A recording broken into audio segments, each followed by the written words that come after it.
ବନ୍ଧୁତ୍ୱ ବନ୍ଧୁତ୍ୱ ଶବ୍ଦଟି କିଛି ନୂତନ ନୁହଁ। ବନ୍ଧୁତ୍ୱ କହିଲେ ଏକ ପବିତ୍ର ଓ ବିଶାଳ ସମ୍ପର୍କକୁ ବୁଝାଏ, ଯାହା ପ୍ରାଚୀନ କାଳରୁ ପ୍ରଚଳିତ। ପ୍ରତ୍ୟେକ ମନୁଷ୍ୟ ଏନ୍ତୁଡ଼ିଶାଳଠାରୁ ଆରମ୍ଭ କରି ଶ୍ମଶାନ ଜୁଇରେ ପହଞ୍ଚିବା ପର୍ଯ୍ୟନ୍ତ ଏକ ବନ୍ଧୁର ଆବଶ୍ୟକ କରିଥାଏ।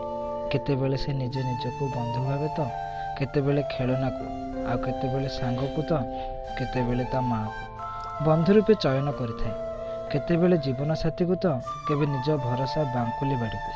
କିନ୍ତୁ ବନ୍ଧୁର ଆବଶ୍ୟକତା ସମସ୍ତଙ୍କୁ ସବୁବେଳେ ହୋଇଥାଏ।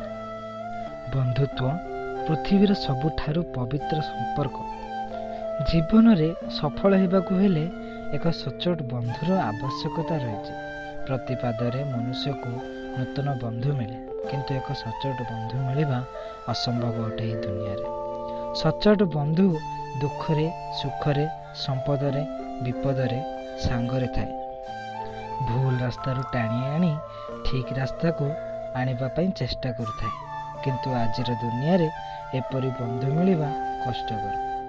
ଜଣେ ଅନ୍ୟ ଜଣଙ୍କ ବନ୍ଧୁ କରେ କେବଳ ନିଜର ସ୍ୱାର୍ଥ ନେଇ, ଏବଂ ନିଜ ସ୍ୱାର୍ଥ ହାସଲ ହେବା ପରେ ସେ ତାର ରାସ୍ତାରୁ ଚାଲିଯାଏ। କିନ୍ତୁ ମୁଁ ଭଗବାନ ପାଖରେ ପ୍ରାର୍ଥନା କରୁଛି ଯେ ମୋତେ ଏ ଦୁନିଆରେ ସମସ୍ତଙ୍କୁ ଏ ସଚ୍ଚୋଟ ବନ୍ଧୁ ମିଳୁ, ଯିଏ ପ୍ରତ୍ୟେକ ମନୁଷ୍ୟ ଆଗକୁ ବଢ଼ିବାର ସାହାରା ହେବ।